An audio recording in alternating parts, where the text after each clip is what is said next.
Hello, hello, and welcome to the Finding the Unicorn in You podcast. What a beautiful day to inspire lives. My name is Dr. Jaime G, your host, and I'm so excited to have you here.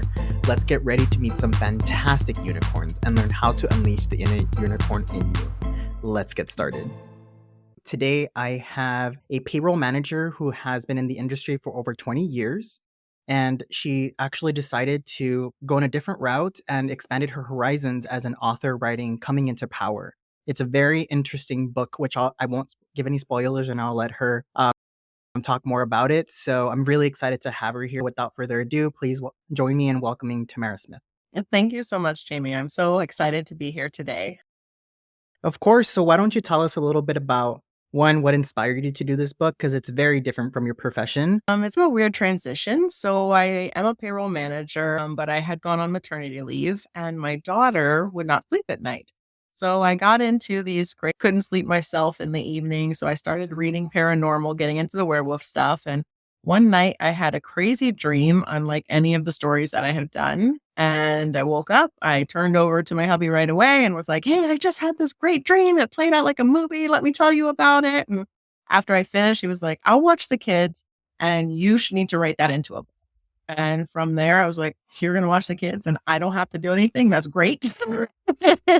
So I locked myself in a room, started writing, and I had the rough draft done in a very short amount of time. It just flowed right out of me because I had already seen the whole thing, and it produced itself into a nice little story that people are actually enjoying, which is great. So what's kind of like the premise behind it? Yeah, so it's a young girl just out of college, living a simple life, working, enjoying everything that there is to offer with college, working at a restaurant, living above a restaurant, that kind of stuff.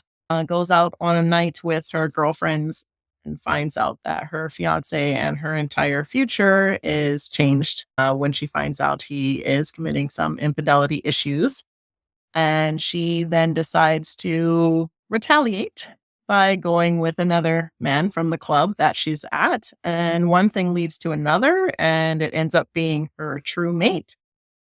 And they end up going and spiraling down this entire werewolf situation that she did not try to get herself into at all.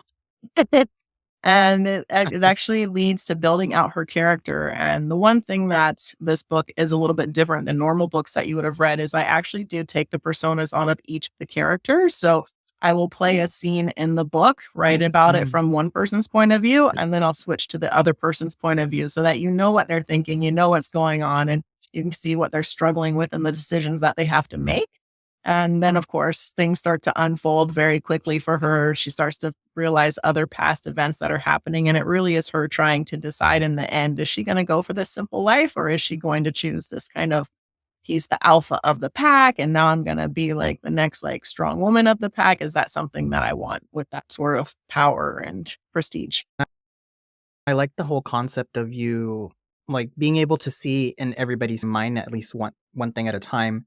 And that's unheard of. I know you see it a little bit on television with some of the shows, but not so much when you actually read it. It's a really interesting To me, I didn't start writing it that way, but I was getting frustrated because I wanted to tell the audience things who were reading the story, but I couldn't relay those things because they didn't know what point of view the person was talking about. So there were some things that I felt I couldn't relay without being in the head of that other person.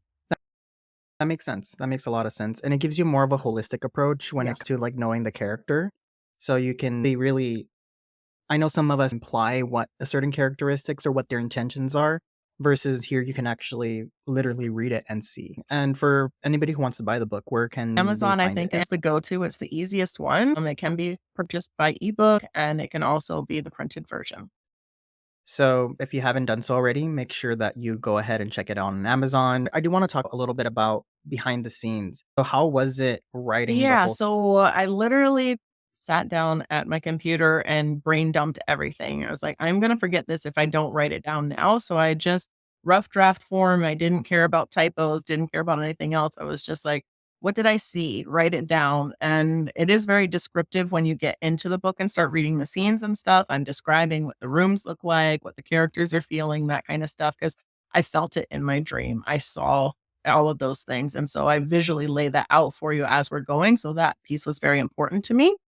And by the time I got to probably about 80,000 words, I was like, oh no, this is getting long. I wonder what the genre should be. And so then I had to go and do a little bit of research for the first time and figure out how many words, approximately how many pages, that kind of stuff. And I very quickly realized that, oh, this is not going to work. This is going to be way too long. So it actually is turning in that it was book one. So I'm working on the second book of the series, which still is a continuation of that dream that I had. You can even just tell from the way that you're talking how inspired you are and how motivated you are in this idea of yours. And very brave to put yourself so vulnerably out there and putting this dream into reality. So, how was that process internally for you? It was something new to me. It's still new to me. I'm still figuring out things as I go along, even now. The marketing stuff, those aspects, I did not even realize how much of that had to go into it. I thought I write the book, I'm good. Not the case at all. And so it's it really was perseverance. It really was focus. It was really sitting down and getting this done. I did some research. I found a self-publishing company, Book Baby, which I was able to utilize to help me in those sort of what to walk through. They helped me design the cover page that I envisioned and stuff, help me put it together into a form. They print the copies and supply Amazon and stuff like that. So it really was finding the right niche to go into that will help me in order to fulfill this dream of even just having the published book. Once I had that, I was like, oh, yeah, I've accomplished the goal. I've got it. It's here forever. It's never going away. And then people Hmm. started liking it and started telling me how great it was and that they enjoyed it. And they couldn't believe that this came out of my mind and my head. When, how did I think of it? And where did those sort of transitions come from? And they were captivated in reading it from page to page. And, that was very humbling for me. Like I didn't think that it would go very far. I thought it was just a small, like, a big accomplishment for me, but small in the world of things, but people who are reading it and they're liking it, and that feels good. I know when we're trying something new, sometimes, like like you said, it can be very scary, and sometimes we go through these like imposter syndrome and like those self doubts. What did you do to shut those voices out? And A lot of times over throughout my life, I have shut those voices out.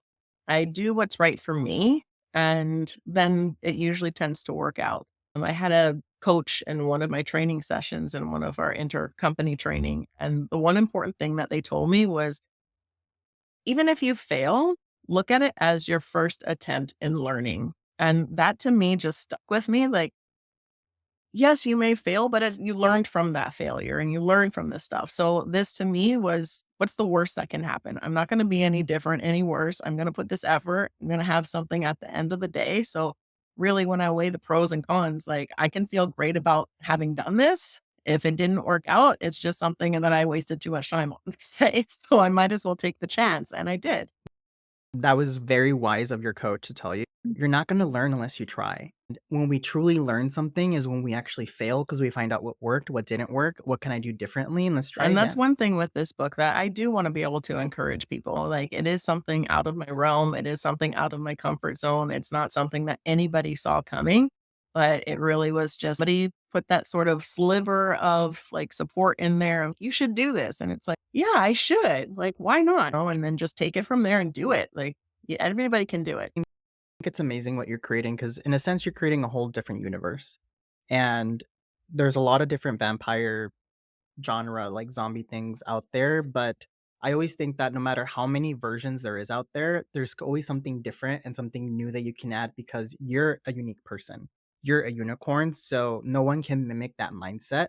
So create your own universe and where it makes you happy and you're going to see other people that are like-minded like you as you're seeing now join that universe and invested into It's it. funny that you say that because when I was writing this, like, certain things are funny. Like, the chapters are very short, because I'm actually a little bit anal that I have to finish reading a chapter. I can't stop mid chapter. So I was like, I'm not going to force people to read long chapters and stay this entire time. I'm just going to make short chapters. So people, if they're on class or they're doing whatever, they can stop. If they got a kid, they can stop. They can do what they need to do. So those little kind of crazy OCD things of myself are also reflective in the book in certain ways.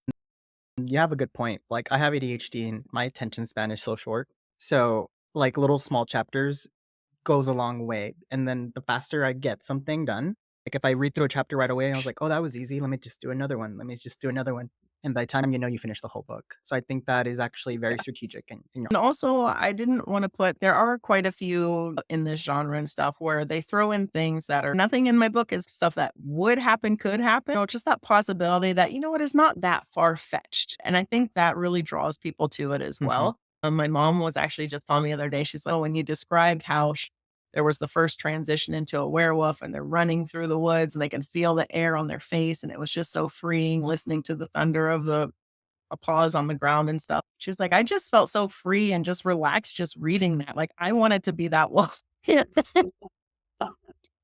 I gotta tell you, like, my mom does not like this genre at all. And so for her to give me a compliment like that, it was worth every second of time that I put into this. And I love that. Descriptive writing is that's the whole purpose of a book like this is to be able to take you out of your of whatever you're in and then just get you fully immersed into the book. So Yes, that's thank you. amazing that you got that compliment. Creative writing and being an author in itself is such a special gift and talent that not everybody can do. And like I said, it takes a lot of courage. You're putting yourself out there, showing a lot of vulnerability. So have you always felt that you were going to be a writer, or has this something that you were young or like one day I want to do this? Well, in high school, a lot of my English teachers did compliment me and say I was a very descriptive writer in some of the stories and stuff I was putting together, but all those were pretty forced. I wanted to pass, and so I got them done. I did publish a poem when I was in high school, which also was a little bit shocking to me that I won that award and it got published.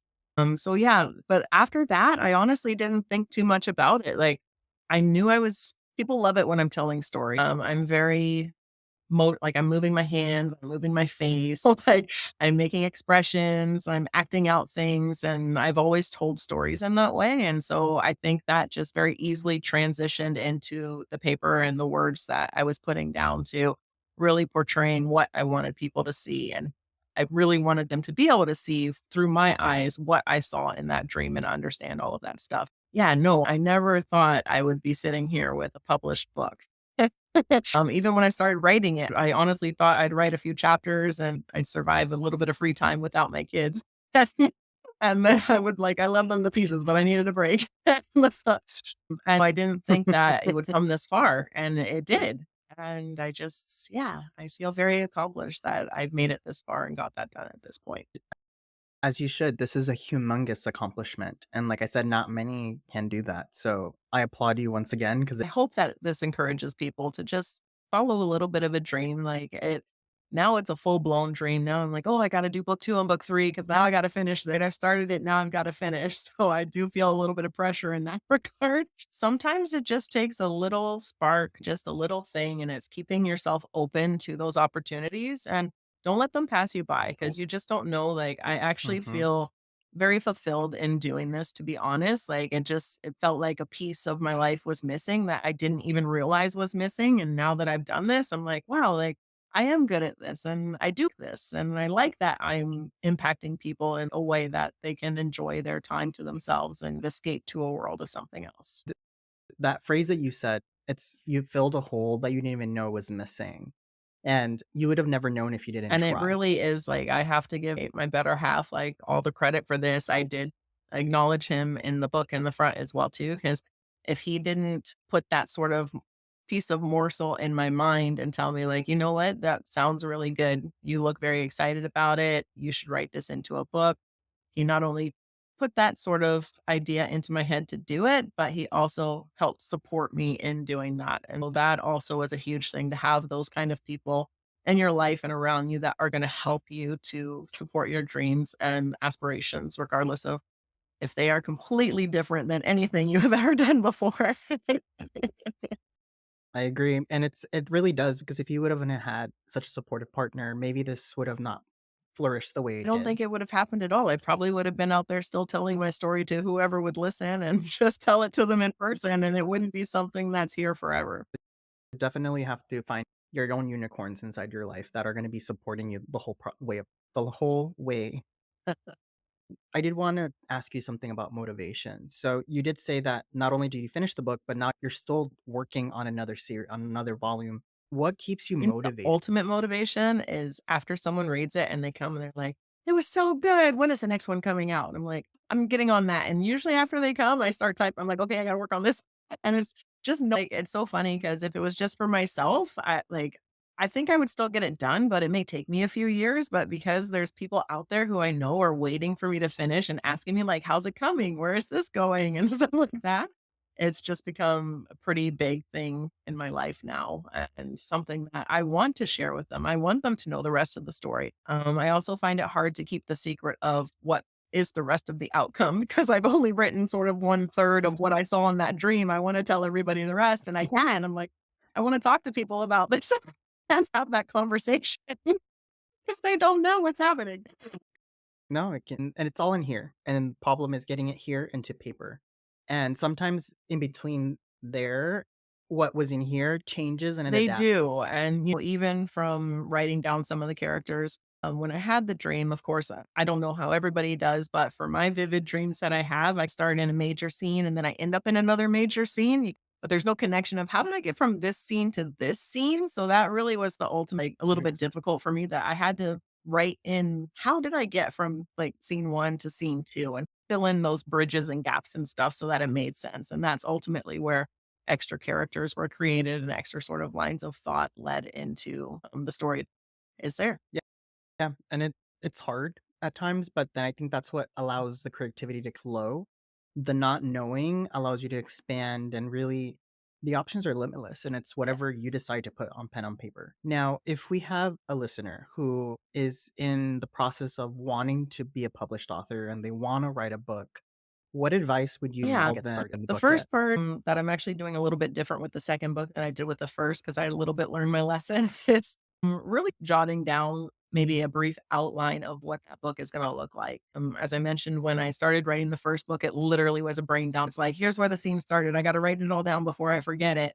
And as I got to the end and started adding in those bridges and gaps and stuff, I ended up having to backtrack quite a bit to make things connect that I saw later in the book. So really writing down sort of an outline and then filling in those gaps so that you know where you want the story to go in the end and really where you want people to be. And then as far as getting it published, there's a lot of publishers that you can go out and find. I could have done that. I honestly like I'm a full-time employed person. This was the first time writing a book. So I did decide to go into self-publishing. I wasn't sure how to do that. So I honestly just went to think Amazon sells a lot. Let me go see what they got to offer for because I know they had a self-publishing thing that I had heard about. And when I went there, I found out about BookBaby, who works with Amazon, and they just have an extra amount of resources and people that they push your book out to, particularly online across the world. So it's not just an Amazon US or Amazon Canada. It's actually an Amazon Australia and Amazon UK and like little small French things, chapters, Barnes and Noble. So they help me push it out to a lot of places so that I can get out there and it is accessible. And then the one piece that did surprise me in the end was again all of the marketing and stuff that you need to do. That is where I probably could have spent a little bit more time. I started that a little bit late in the game. So when you publish a book, there is a time period that it's in pre-sale that you are not allowed to really do any much with it. That is so that you have time to market it and Mhm. go through those kind of phases and stuff like that. So that is something that definitely is important. And the most important thing probably is find someone to proofread and edit everything that's in there. I use a lot of things, a lot of Grammarly and all these other fun Word document things in order to find spelling, grammar, all of that kind of stuff and fix it up as much as I could. But because of some of the changes that I made, there were still a couple of things here and there. So that is a lesson learned for sure. And how was the editing process for you? Was there anything that you're like, "Ugh, I don't wanna take that out, but I have to." Yeah, so most of the stuff I didn't have to take out, but I found that when I went through some of the just online downloadable grammar checking things that you can download, they didn't like that I was using the word like and really and that kind of stuff so much. And it actually brought it to my attention that, oh, I'm probably putting too much of that in the book. So I had to go and change a lot of that throughout, which actually did change the persona of my characters a little bit because I think it just raised them a little bit more from a sort of younger who uses the word like, really? I can't believe you're doing this kind of sarcastic tone to things to a little bit more serious tone. So I think it did change it, but I do think it changed it for the better that more people can relate to it. I know that this is like a big feat to do. And sometimes, like you said, you have the pressure of people saying, when is the next volume going to come out? When is the next volume going to come out? And that can be a lot of stress for you. So, what do you do to kind of balance the work with your own self care? I book my massage therapy ahead of time, make sure that I go. And so everything is a juggle and like everybody has things that they have to do. I'm super busy. I've got 2 young kids, a 2-year-old and my son just turned 5, and the 2 of them monopolize a lot of my time in addition to me working full time. If you wanna accomplish things and you want things to get done, you have to make the time. And right now, I'm having a hard time finding the time, but there's always some sort of time. So even right now, while things are a little bit more complicated for me, I'll have my lunch break and I'll alternate. Some days I'll just sit there and work on writing my book so that I can actually have a finished product. And other days I'll actually go out with my team and enjoy lunch and have a good time and stuff like that. So it's really making those decisions to I don't know if you've read The Compound Effect. So it's another book. It's one of those self-help books. And it talks about how if you just start small and do a little bit here and there, that the compound is that you'll reach that finished goal. You'll have that stuff in the end. And I really do rely on that in a lot of the things that I do in my life that, you know what, it is a daunting task when you look at it to sit down and I have to do this huge thing. But if you look at it in little sections and segments and just say, okay, let's just do this one thing today and I'm good. I get a chapter done a week, I'll be done in no time. I had a mentor once told me about the 5 minute rule, where you set a timer for 5 minutes and you're going to do any task that you want. And after the 5 minutes are over, if you feel inspired and want to keep going, then keep going. But if not, then take like a 5 minute break and then increase it to 8 minutes and do it again. And then take another like 4 minute Yes. break and increase it to 10 minutes. And right there, you would have did almost 30 minutes worth of work, like close to. So at least you got something done and do the same thing every single day. And you're going to slowly I get it know done. that at night I'm tired, I'm lazy. The last thing I want to do is sit and type a book. I need to do it early in the morning when I'm refreshed, when I'm focused, that kind of stuff. So it works better for me to do it early than late. Not everybody is that way. You really need to look at what works best for you and make things happen. My husband and I are talking about me going away for 3 days just to lock myself in a hotel so that I have no distractions and I can just have that focus. And I won't lie, I'll probably sit there and have like a nice bubble bath and enjoy my time. So but I'll also get a lot accomplished as well. I get that. And it's funny that you say that because I'm the complete opposite. So my best Mhm. ideas and my best writing comes at night. So in the morning, I'm like slowly waking up. My brain is barely turning on.